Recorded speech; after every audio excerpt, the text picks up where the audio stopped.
Welcome. Good afternoon. I'm Betsey Stevenson, Professor of Public Policy and Economics at the University of Michigan. On behalf of Dean Michael Barr, who's here with us today, and the faculty and the students of the Ford School, it is a great pleasure to welcome all of you to this Policy Talks at the Ford School event with Maya MacGuineas, President of the Committee for a Responsible Federal Budget, and Lawrence Summers, former Secretary of the Treasury and President Emeritus of Harvard University. I'll be talking with Maya and Larry today about whether the historically high level of federal debt could become unsustainable for the health of the U.S. economy. The growing debt and our ever-increasing deficit spending is a topic of perennial interest for economists and policymakers, and an area of some disagreement between Democrats and Republicans. This event is part of the conversations across different series at the Ford School, where we try to highlight for our students and the community the kinds of discourse necessary for creating constructive policy across various spheres of difference. I would also like to thank the Gerald R. Ford Presidential Foundation and the West Michigan Policy Forum for their co-sponsorship of this event. Before we dive into the discussion, let me very briefly introduce our guests. Maya MacGuineas is the president of the Committee for a Responsible Federal Budget, a nonpartisan, nonprofit organization committed to educating the public on issues with significant fiscal policy impact. As a leading budget expert and a political independent, Maya has worked closely with members of both parties and serves as a trusted resource on Capitol Hill. She testifies regularly before Congress, appears often as a commentator on television, and has published broadly in the press. Larry Summers is the Charles W. Eliot University Professor and President Emeritus of Harvard University. During the past 2 decades, he has served in a series of senior policy positions, including as 71st Secretary of the Treasury for President Clinton and Director of the National Economic Council for President Obama, and Vice President of Development Economics and Chief Economist of the World Bank. Finally, a couple of quick notes about the format. I will kick off the conversation, but we will leave time at the end for your questions. Submit questions in the live chat on YouTube or tweet your questions to #PolicyTalks. Welcome, Maya and Larry. Thank you for joining us today. We planned this discussion very earlier in the year, long before the pandemic, and my thought was that we'd be discussing deficit spending and rising debt levels occurring 10 years into an economic boom. Instead, the economy has cratered, massive stimulus spending has already added to the debt, and I suspect you'll both agree has helped. So my question to you is that while I think there's widespread agreement that additional stimulus is necessary, how has the pandemic changed your views about deficit spending and the debt? Who do you want to jump in first, Betsy? Either one of you, Maya, so why don't you go first? Okay, thank you. So nice to be here with all of you. Betsy, it's great to be with you. And Larry, it's always really great to be with you. And I have to say that this crazy period we're in, it's been sort of a relief not to travel to a lot of different talks, but that little opening, which showed how beautiful your campus was, did make me kind of sad that we are not there in person. So I look forward to doing more things with you all and talking with students as well. I'm not sure that it's changed my thinking on deficits very much, but I bet it is now a moment where we will find that the three of us are in far more agreement than we would have been if we had been doing this a year ago. So I guess to anchor how I see the situation, I think there basically were 3 different moments of where we are in fiscal situation. There's some, I hope that's not back noise of mine, but I'm hearing some noise. I hope you all can hear me okay. There's the buildup to this moment when the fiscal situation was getting increasingly worse every year. We borrowed $4 trillion during a period of massive economic growth. And in my mind, that was kind of the reckless period. The period where members of Congress and the president was signing into law, lots of borrowing for huge unpaid for tax cuts, huge unpaid for spending increases. The economy was going well. And that should have been a period, given that debt was already high, that we were bringing the debt back down to prepare for the inevitable downturn. Now, here we are in the inevitable downturn, though it is certainly one that is massively different than I would have imagined in terms of what brought it on, that it's been this terrible pandemic, and that we basically had to close the economy down. So we shut the economy down, which is different than your normal recession. But the response is the same. We need to be borrowing now, and we need to be borrowing a whole lot of money. And we can go into what we think about what we've done so far, but I would give policymakers pretty much some very high grades for what they did so far until where the past months of borrowing have kind of been put on ice. And that's concerning because we actually helped disposable income so that it was higher than it had been. There was so much money going into the economy. We kept many businesses open. We averted many hardships.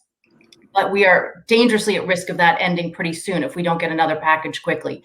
This is the moment that borrowing was made for. But if you look forward, and this is what we can talk about as well, once we get out of this economic crisis, once the economy is strong enough, I think it is going to be critical that we pivot to figuring out what to do about the massive debt in this country that is about 100% of GDP as of this year and will break all historical records in the next couple of years and is on an unsustainable trajectory. So I think critical that we borrow now. Well, I think stupid that we borrowed before, critical that we borrow now and keep borrowing, and important that we turn our attention to dealing with the debt once the economy is strong enough. Larry, do you want to talk about borrowing in our current environment and what your views are on that? Yeah, let me say, Betsy, I'm glad to be here with you. It's always a privilege to talk with Maya, who really has her finger on the pulse of the debates in Washington. I have to say, I think we need a different paradigm than the traditional paradigm that Maya's operating in thinking about the deficit. Of course, we need more stimulus now, given the weakness in the economy. That's easy, and we all agree. The more difficult question is what we're going to need in the future. And I think Maya's focus on a move to austerity as soon as possible is, I have to say, dangerous and misguided. I think it's analytically wrong because it fails to appreciate the big structural change that's taken place in our economy, which is the emergence of a massive excess of private saving over private investment at reasonable interest rates. And in the presence of that, and we've got interest rates essentially at zero, we need to absorb the private saving in some way, or it will lead to a substantial contraction in the economy. And the best way to do that is expansionary fiscal policy. If we had had the advice that Maya and those like her had been consistently recommending from 2010 onwards, we would have had an even slower than the slowest in history recovery from the 2008 recession. So I think we need to start with a recognition of what I've referred to as secular stagnation, but the name doesn't matter, a high level of saving relative to investment and the need for expansionary fiscal policy, number one. Number two, we need to think about debt burdens in a reasonable way. Somebody deciding what house they can afford doesn't look at the ratio of the debt to the income. They look at the relationship of the house to the value of their total wealth, or more likely, they look at their debt service to their income. And in fact, by historical standards, there's nothing concerning about our debt service to income ratio. And what markets are telling us is that interest rates are going to be low for a very, very long time. And the Fed, which has the power to set them, is also telling us that same message. And third, we need to decide what the important deficits are. Are the important deficits in our society that we're having to issue a lot of paper that will pay an interest rate of 1.5% in a currency we print ourselves for 30 years?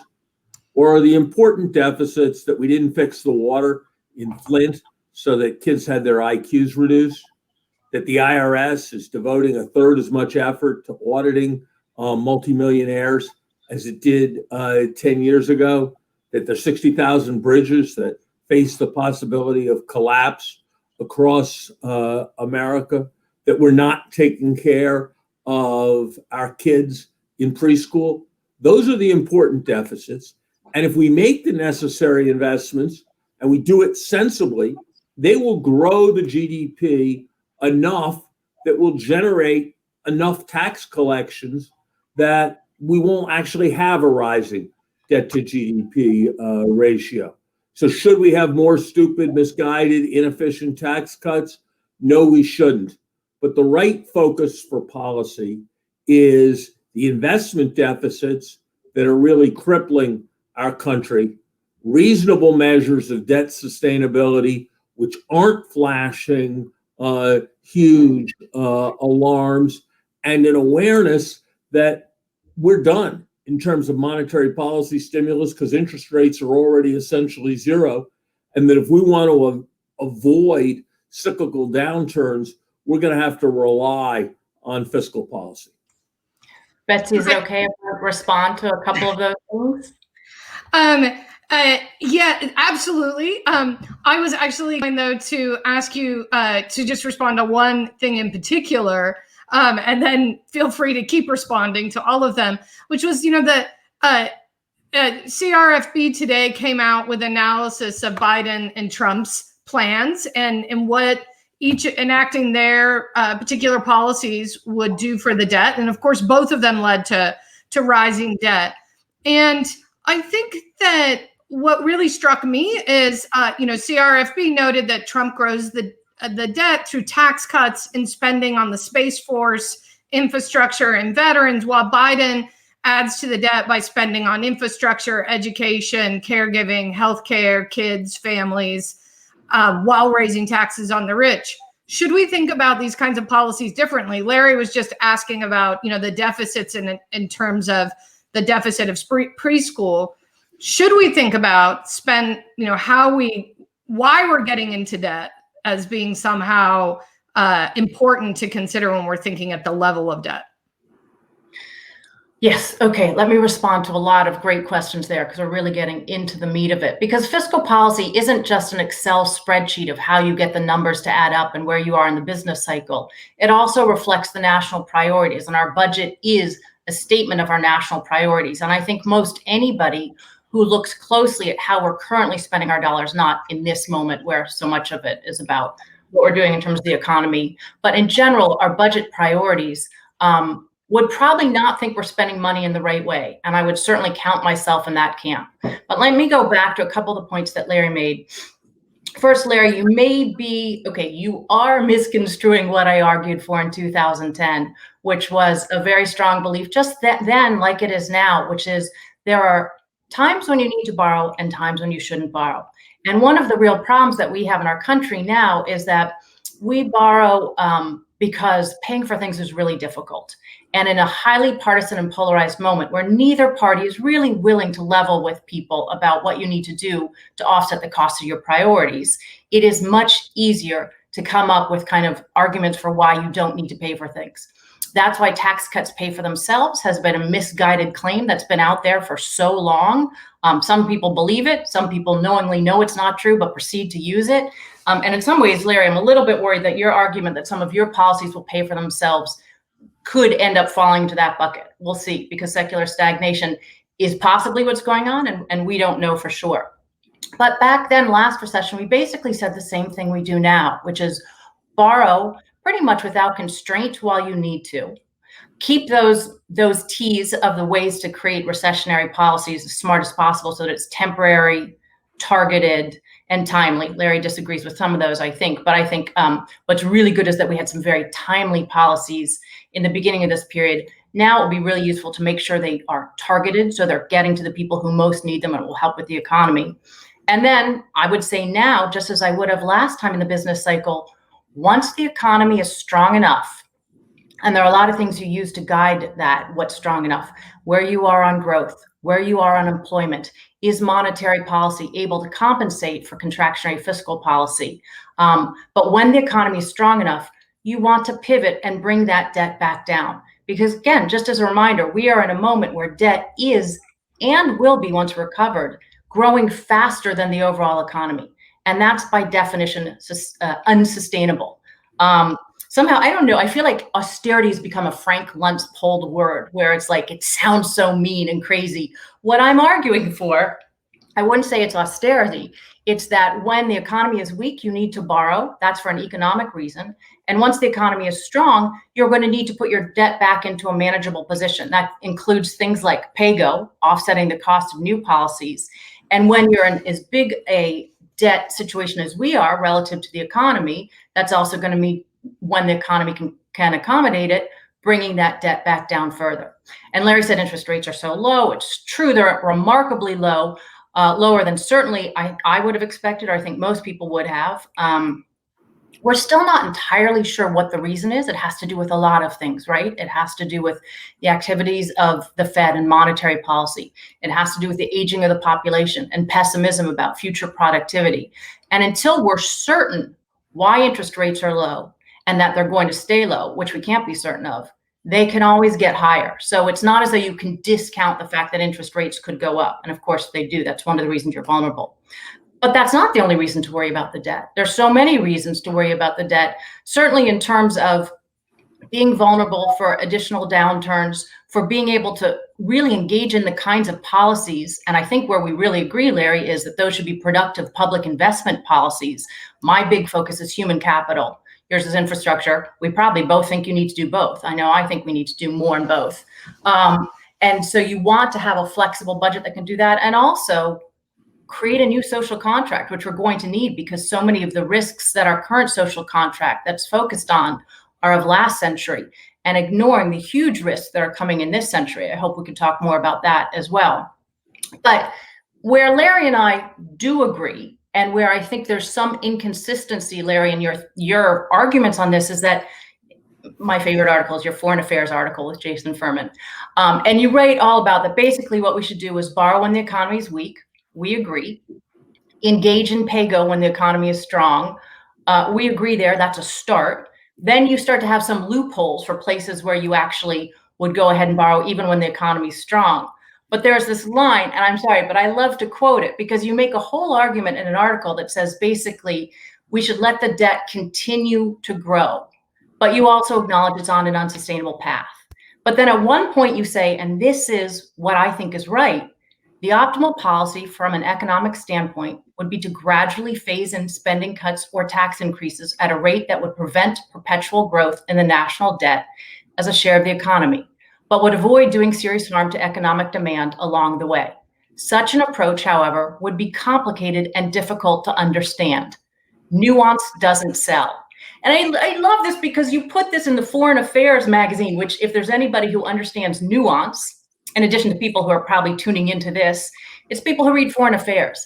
And it is that description that is exactly what I agree with. We need to ensure the debt's not growing faster than the economy with smart and sustainable policies when the economy can accommodate it. Because if we use the medicine for lack of demand, lack of investment right now as being deficit financing, that is ultimately going to create more problems, which you also, I think, agree with, Larry. And so I think the question is, how do we figure out how to get out to being addicted to the deficit financing and figure out to shift some of the budget priorities to the kinds of things you're talking about, but we should pay for them with smart offsets, whether it's from cutting other spending or increasing other revenues, and be honest about what those trade-offs and costs are.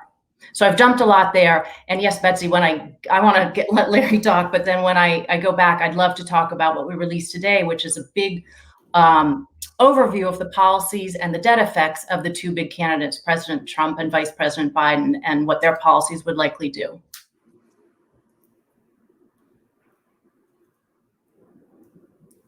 Betsy, you're muted. Larry, do you want to respond to that? Yeah, look, there are a few points that are important. First, the private sector has shifted from being in deficit to being in surplus. It used to be that the private sector was generating more investment than it was savings. Now the private sector is generating more savings than investment. If that extra saving isn't going to reduce spending power and send the economy into recession, there needs to be expansionary fiscal policy.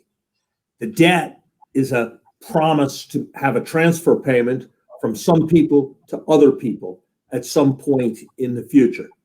The wrong way to think about it is to think about it as analogous to a single household borrowing money, facing the possibility of somehow going bankrupt. For as long as we have a chronic private sector surplus, if the economy is not going to contract, we're going to need to run an expansionary fiscal policy at the federal level. That's what Keynes taught us is the way we should be thinking about budget deficits, not with some kind of analogy to household arithmetic of the kind that Maya reverts to. Maya somehow suggests that I'm engaged in some kind of Laffer curve arithmetic. There was never a paper published, not one, suggesting that cutting taxes would pay for itself in a respected economics journal. You can find many studies. The IMF itself says that infrastructure investment will pay for itself in terms of increased tax collections. The Quarterly Journal of Economics just last year had 150 pages of documentation that a range of social investments would do enough for GDP over time that they would pay for themselves. This paradigm that it's all about keeping track of the debt to GDP ratio is the paradigm that has starved reasonable tax collection, that has enabled our infrastructure to become a national disgrace, and has shortchanged the problem of human investment that Maya regards as important. We need to move the focus away from the debt to GDP ratio when the debt costs next to nothing to service. We need to focus on what I believe are the most important deficits that are holding back our economy. There may come a time probably will come a time when the economy is booming rapidly enough that that the right thing to do is to have the budget be in surplus. I presided over the last time as Treasury Secretary, over the last time we were in a position to pay down the national debt and run a budget surplus. So I know the importance of that. But right now and for the foreseeable future, the fact that we are starved in terms of making necessary public investments, the fact that the private sector is generating a substantial surplus, the fact that we don't need to be vulnerable to interest rates because we can lock in rates below 1.5% for 30 years without difficulty, and in fact lock in negative real interest rates, and the fact that if we move to control, we will have to get our stimulus someplace else. Maya, if we had had the fiscal policies you would have preferred from 2010 to 2015, we would have had to have the Fed engaged in even more contortions than the zero interest rates in order to maintain employment. And that would have led to all kinds of bubbles and financial instability that would have done real damage to our economy and our prospects for financial stability. So for God's sake, we need to keep our eye on the macroeconomic ball and move past this paradigm that says that a country that's got the capacity to tax, that has that's only collecting 16% of GDP in taxes, is somehow going to bankrupt itself. If we have a problem down the road, then we can be in a position to raise taxes. But what we need to be making sure of, what the Committee for a Responsible Federal Budget should be all about, is adequately funding the IRS, adequately funding our national security, adequately funding child investment, and adequately maintaining our infrastructure, not keeping track of the quantity of paper debt that pays a negative real interest rate where we have to pay back less than we borrowed in terms of purchasing power. That, I would argue, is the right focus for a committee that calls itself focused on a responsible federal budget. So Larry, I love, honestly, nothing more than going back and forth with you on these issues. And I think we would probably come to a lot more common ground if we had many hours to do it. But there are a couple things there. Like, I'm not talking about a household budget. You can't pretend I'm either talking about us going bankrupt or a household budget. That's not the situation. This is a much more sophisticated economy than a household budget. And the situation is that this is not like a household. We're not talking about being fiscally responsible right now. There are many studies that say that actually if you do infrastructure spending and you offset those costs, the growth would be much higher than if you don't. But I think the main point that you made was we are a country that can tax, and not now, we shouldn't now. But once the economy is strong enough, we need to look at raising taxes as one of the two big focuses that we need to do to make more investment in childcare, in infrastructure, in energy policies. And we also need to do things on the other side of the budget. We need to get rid of a number of the spending programs that we don't need.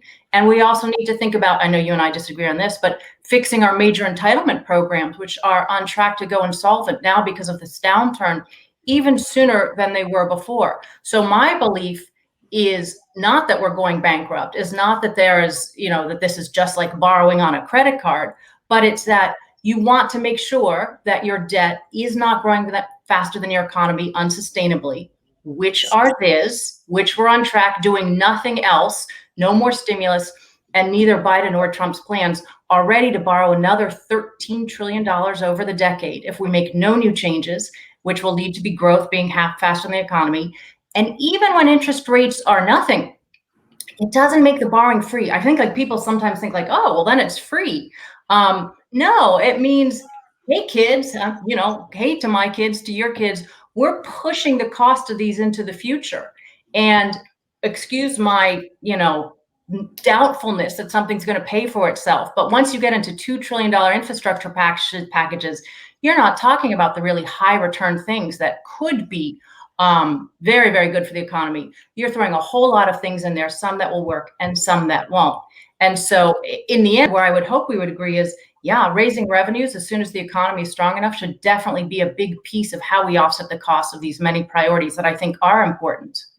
So, Maya and Larry, let me... Betsy, sorry. I was just going to jump in and provide a little bit of structure here. So one thing, Maya, that I wanted you to address more directly is, if interest rates are low, you said, well, at some point earlier, you had said, well, they might not stay low. But there's an equal risks that they do stay low. That does mean that the returns we need on any project in order for it to pay for itself are much lower. So shouldn't those low interest rates mean that we should be willing to borrow for a lot more projects? And Larry, to you, on secular stagnation, the biggest critique of secular stagnation that I see is that, well, actually what's holding economic growth back is not underspending, but actually the high levels of debt that the country has and that developed countries have. And so if it's the high level of debt, if you're not certain that it's not the high level of debt, wouldn't higher levels of debt exacerbate your problem of secular stagnation? Betsy, I don't think there's a scintilla of evidence, not a scintilla, that excessive government debt is holding back the U.S. economy. If it was, it would manifest itself in high interest rates that would be causing some choking off of capital investment. That is not what is going on. It is not what is going on in a decade in the United States. There is an argument, there is grounds for concern about excessive private sector debt. But the reason we have excessive private sector debt is that with inadequate absorption of saving, interest rates fall to extremely low levels, which leads to excessive leverage and leads to the possibility of bubbles. And so if you want to solve that problem, what you need to do is have more expansionary fiscal policy. That is, I believe, absolutely clear.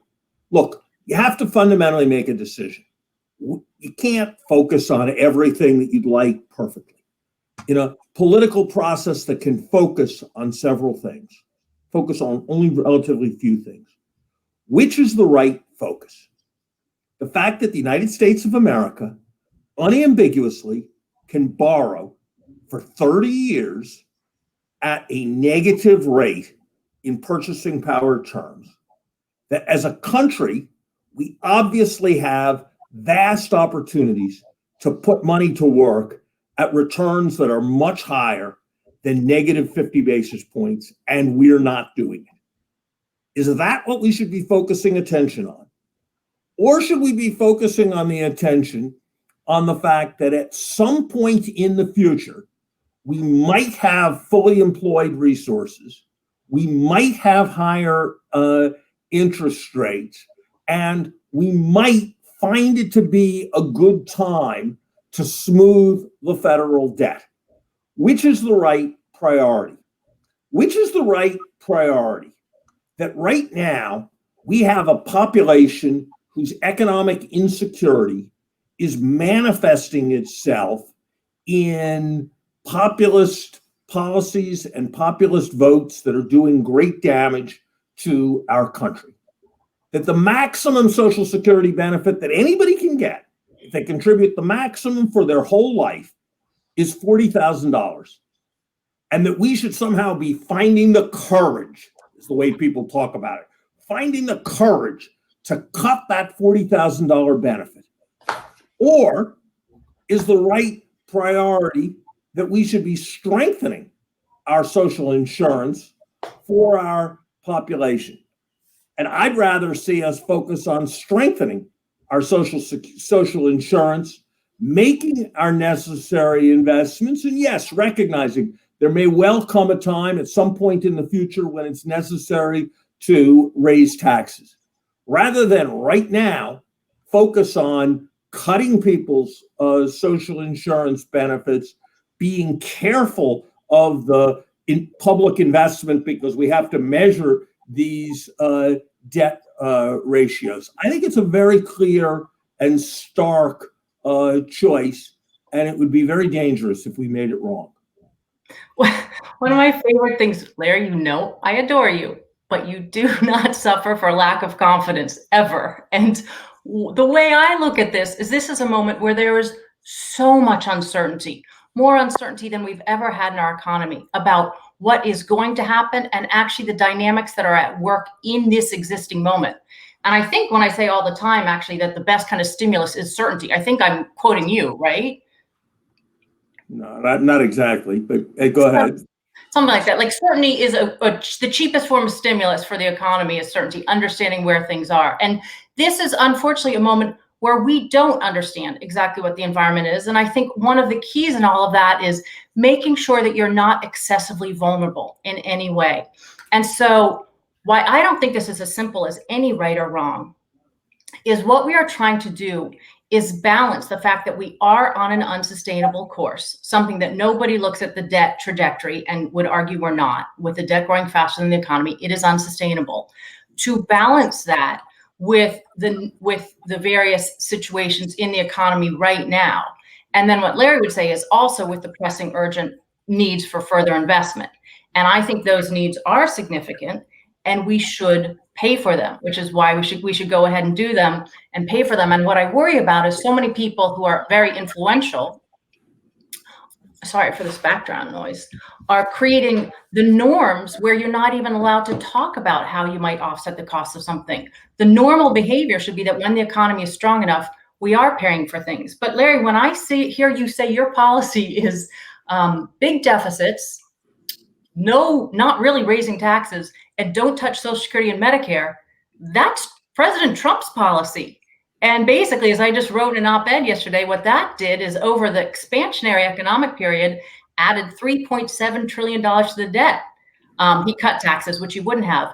But I just don't think you can really make a sound argument that what we should be doing once the economy is recovered is budget deficits, no revenue increases, and don't fix our entitlement programs, which desperately need fixing, right? Medicare is going to, hospital insurance trust fund will be insolvent in a couple of years, highway next year, Social Security by 2031. I don't think anybody, it is a hard choice. It's a very hard choice. That's why we delayed it for 30 years when we've known about it. I don't think saying when people say it's a hard choice, that's the wrong, you should be criticizing that. I think it is, and we need people to make it. And I think administrations you've served in have tried to make those changes before, and politically it's very challenging. But there are a lot of policies we could be thinking about in terms of reducing benefits for people who don't depend on the program, raising the retirement age, given how much longer we're living. And I think in terms of secular stagnation, if that is the case, if that is the challenge, even if it's not, one of the single best policies we could be doing is thinking about how to encourage more productive aging. We know we have a huge aging problem in this country. We need to think about how to keep people working in a way that's more flexible, more productive, what incentives to put into that. So that could be part of Social Security reform. There's a lot of pro-growth Social Security reforms we should be considering. But I think saying we know these programs are going insolvent and politically they're really difficult to fix, so we should just promise not to do anything about them, I think that's the height of irresponsibility. And I know, sorry, you should jump in because I'm not saying you are being irresponsible, but I think saying not to touch them really leaves the people who depend on those programs incredibly vulnerable. But I think we are in a moment of such polarized partisanship. We've lost what some of the administrations you've been a part of in the past have done, which is own up to these choices and tell the truth about some of the changes that need to be made. We have to fix Social Security. There's a lot of different ways to do it, but by waiting as long as we have already, it's already going to make those choices so much tougher. And I think it's important to separate the economic arguments and the political arguments, because the political advisors are saying to everybody, don't touch this. This is the third rail.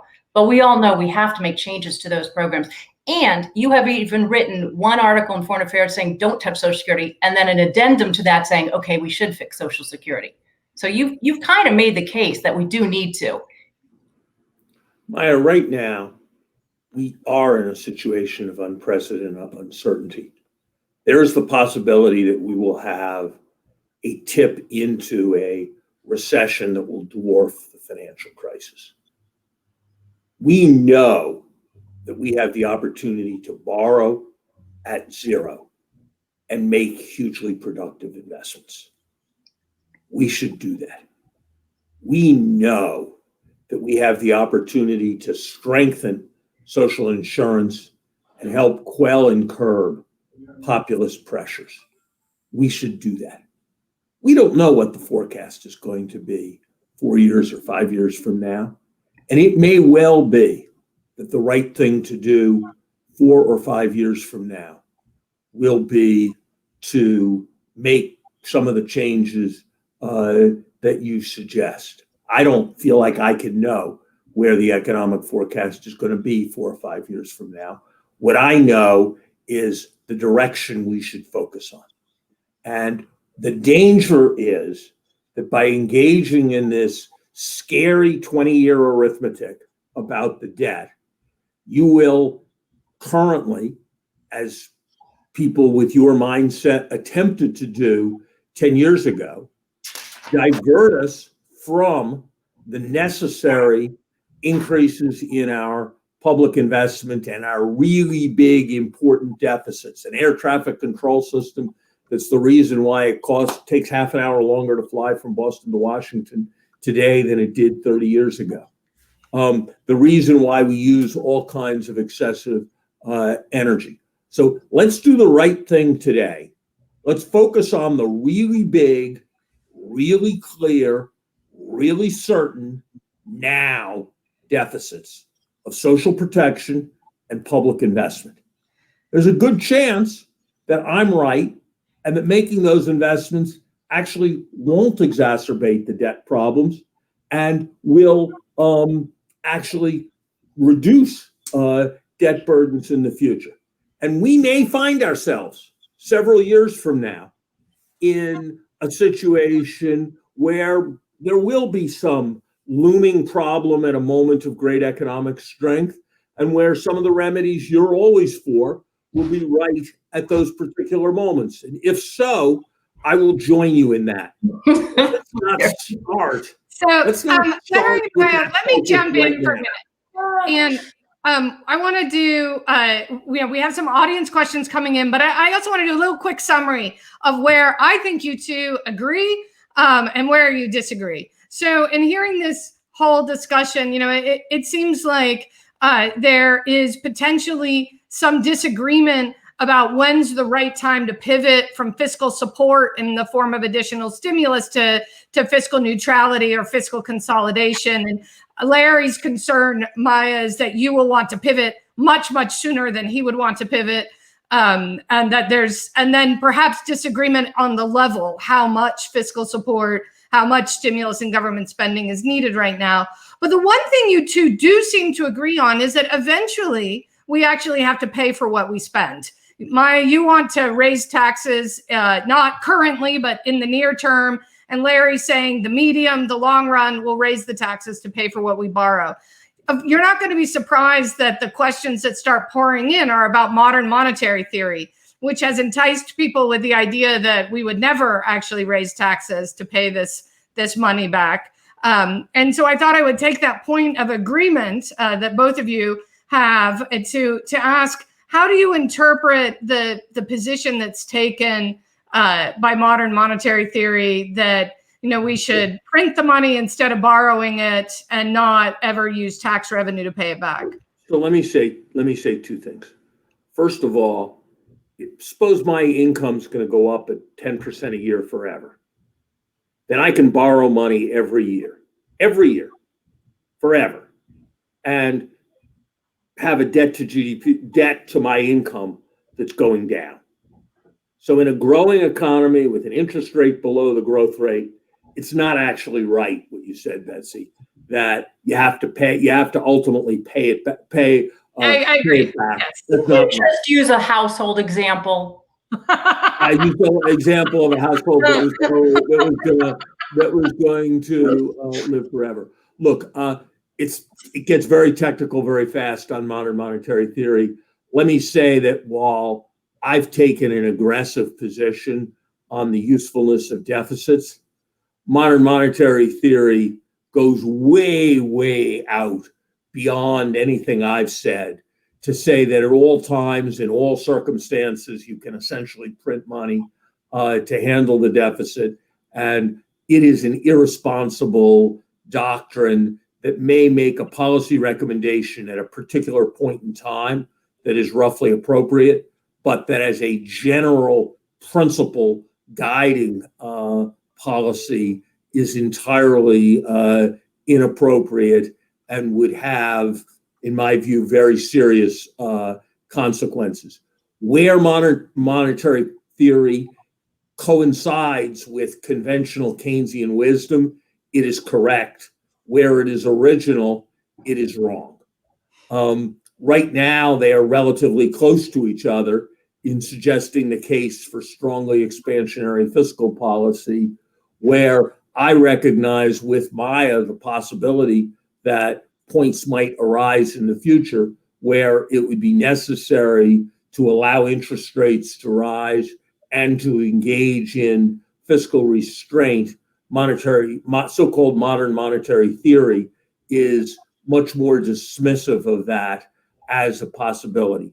Modern monetary theory comes with all kinds of, to my mind, imprudently expansionist notions, like the idea that government should be some generalized employer of last resort. Yeah, I'm gonna second those opinions. The question that I get repeatedly, and let me just one quick thing, because I think what it is the temptation, is the seduction of something is free. Everybody really would like to be told that there is no cost to something. And that is part of, in one of your papers, Larry, you said that there's a political sort of bias towards being fiscally responsible. And I probably spit out my coffee when I read that, because there's just no tendency for people to want to be more responsible. In some way, that's why you need to remind people that this is about a long-term economic issue. And even low interest rates, like you keep saying, they're not free. It's a choice of whether you're going to pay for something now or pay for something later. There is an intergenerational consequence to all of that. And already our interest payments over the next decade will be $3.7 trillion, right? So let me say, Maya, the big risk to your children and my children and the grandchildren I hope to have sometime in the next few years. Oh, nice. The big risk to them is not that a bunch of debt borrowed at 0% or 1% is going to compound into something that's going to be a huge burden. But we The already big risk to them is that they will have a country that is in shambles because of the infrastructure, that they will not receive the education that they deserve, that the planet will be melting. So when we talk about intergenerational responsibility and then we drive that to your debt ratio, or that is the wrong place to drive a conversation about intergenerational responsibility. So I think the problem is there are so many things to be worried about. And in a remarkable act of loserness, last night, I sat by myself and wrote myself a PowerPoint on the different threats I think are there. It wasn't for anybody, it was just for myself. And it really was kind of a sad little way to spend the evening. But there are all these policy risks, and debt is one of them, and income inequality is one of them, and infrastructure, human capital, they're all huge risks. But above that, I also believe there's a massive risk of the polarization that we are going through in this country right now, which is rendering us unable to work out any of these issues. You and I might agree with a lot of these policies. Other people would disagree. We are at a point where we think that somebody who disagrees with us is not just wrong, but bad. That leaves us vulnerable, just like I worry the debt leaves us vulnerable. I think you're great, Maya. Even though I disagree with you about a lot of things, I think you are great. And so, Maya, so there's two things that I want to get in for. One is we have a question from the audience, which is, do you see a connection between increasing income inequality and rising deficits? And you are also talking about the polarization. But what's interesting to me is on the issue of debt, do you think there is increasing polarization? Do you think one party is the party of no debt and the other party is the party of blow up the debt? Because it seems to me from the analysis you released today that this has become a bipartisan issue of not caring about the debt. Well, when it comes to the politics of it, it's very complicated because there are different shortcomings on both sides. I mean, the ongoing rounds of unpaid for tax cuts that Republicans have put in place when they come into office have been incredibly hypocritical and at odds with anything that they talk about with fiscal responsibility. The issue on the Democratic side has more been a lack of acknowledgement that the growth in healthcare and retirement policies are pushing out all these critically important public investments.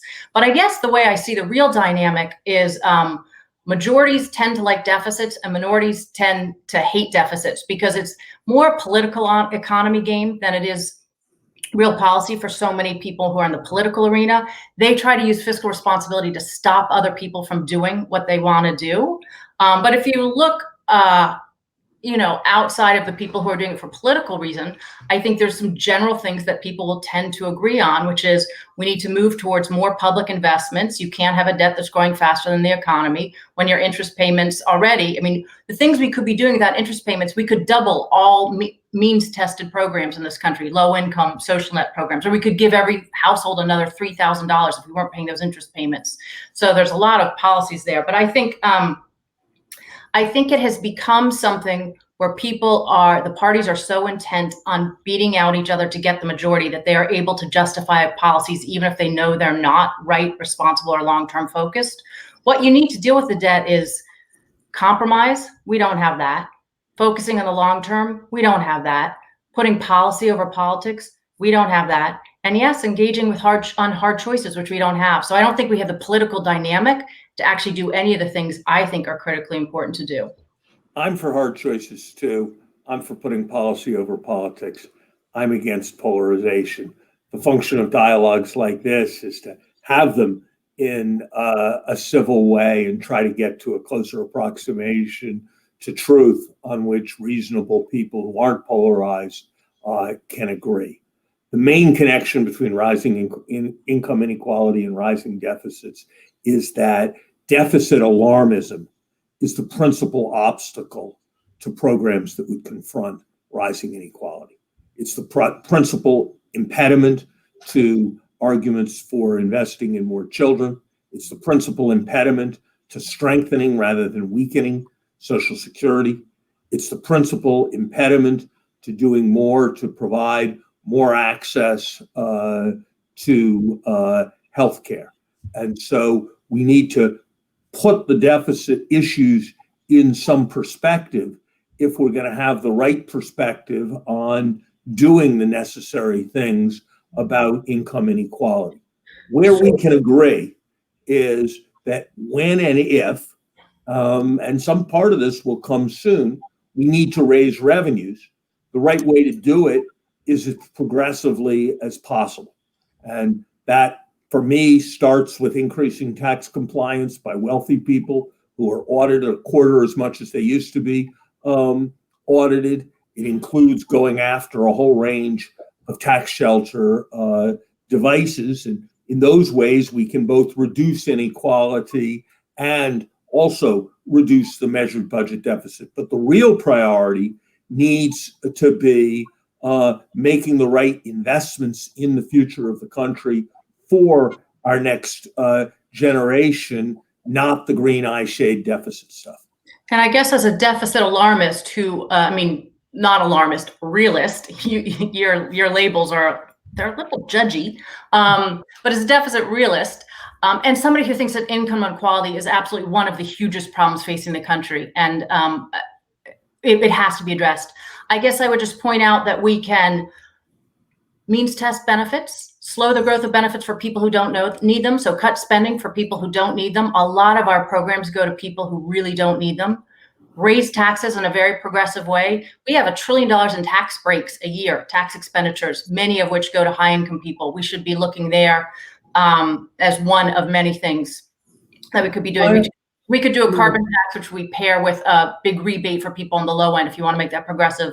And then finally, I think it's really important that the new spending we do is targeted, not universal. I think it's really important that those resources go to the people who we most need to enhance mobility and income growth for, and investment in human capital, rather than these let's give everybody free college. So those are three policies that, as a deficit realist, I think would all make the country more. Let's talk about that. This is an important philosophical point. Maya, if Bill Gates wanted to send his kids to public school, do you think he should be charged tuition? Sure. Or do you think part of being American? So you think that, okay? I think part of being America is that there is universal public education, and I think that Social Security has that aspect. I think programs for poor people around the world are poor programs, and that if we're going to succeed in social protection, it has to be with broad-gauged programs that engage the population. And this idea of targeting rich people for exclusion from social insurance programs and not having them be universal is a prescription for seeing them erode and diminish. And I feel like that's their universality that has been their strength. That's been an argument that's been made for so long, and yet some of the fastest growing programs were Medicaid and EITC, both of which were targeted programs, are targeted programs. And the argument, which I see some basis in that, there's big, broad support for Social Security. Every time, my dad's probably protesting outside my window right now, because anytime I talk about Social Security reform, he's the first guy against it, right? We know that people would rather not give it up. But to me, the additional cohesion that you get from that, which does exist, is not nearly as strong as the added benefit we could do if you didn't have Social Security unless you needed it, if I didn't have it unless I needed it, and that money instead went to pick your favorite investment. For me, it's human capital at an early age. I mean, our federal budget spends over $6 per senior on every one it spends for people under 18. That to me shows a real problem of how we're prioritizing, and I'd like to fix some of that by targeting in the right direction. So one of the things that you have both mentioned is this idea of unsustainable debt or sustainable debt. And so one of the audience questions was, what does that mean? How do you measure the point where it's sustainable or unsustainable? Is it determined by the macro dynamics? Is it determined by what the programs actually do? Is there some magical ratio of debt to GDP that everybody should be looking for? So there is no one point for sure. And so much of that reason certainly is because it depends where we are vis-a-vis other people, where you could be buying their debt instead, right? The US has always had this huge privilege where we are the country, the safe haven. Even if we screw up the global economy, people want to buy our debt. That still is the case. It won't be the case forever. The more that we take advantage of the low interest rates and borrow more, the more at risk that situation will be. But what you do know is unsustainable is you cannot have a debt that grows faster than an economy. You just don't know at what point that becomes a problem. You don't know if it's a tipping point or a slow draining of economic growth otherwise. Or my biggest fear, how vulnerable we are. This is a new global environment. Those people who have said that the single biggest national security threat we have is the national debt, I think that's true. I think we are so vulnerable at a time where geopolitics has changed in a way that really we are just becoming fully aware of our new vulnerabilities vis-a-vis China. And we are not in a strong position to respond or think about how you want to break some of our dependencies on them, which would take a hit on growth, but we don't have the fiscal situation to be as resilient as we should. I think that big debt, when it's growing faster than the economy, it's unsustainable. And it leaves more and more pockets of vulnerability as there are more threats that we need to be thinking about how to address. Here's a way of thinking about it. The Germans, they're the leading enthusiasts for austerity. They decided in the Maastricht Treaty, at a moment when the interest rate was 8%, that 60% debt to GDP ratio was okay. Now we're at a moment when interest rates are less than 1% on average. Kind of think if 60% was okay then, when interest rates are an eighth as high, we can probably afford very much more than that. The British, before modern capital markets were fully invented, were able to run debt to GDP ratios up to 250%. I'm not saying that that's the right thing for us to do. How you think about debt depends upon what asset you're investing in. And if we're investing in infrastructure that's going to pay 6%, that's going to pay 10%, you can have a lot of debt if you have a lot of assets, and it's fine. And so if we look at debt relative to assets, if we think about what our ultimate capacity is to service the debt by raising taxes if necessary, I don't think we're within a million miles of a point where our debt is unsustainable. And I think we're at the edge of an infrastructure that's going to fail, a tax system that's going to break down, a country that's going to fall into two classes. And so that, it seems to me, is the sustainability issue that is our proper focus. So look, do you want to, Larry, I wanted to ask you to also address the issue of whether you think there's a threat to national security from the national debt. I think the threat to national security is from the society not being a powerful example anymore. And that's got to do with the breakdown of the performance of public functions, not to do with the issuance of debt, a currency we print ourselves at 0%, at essentially 0% interest rates. I think it is a remote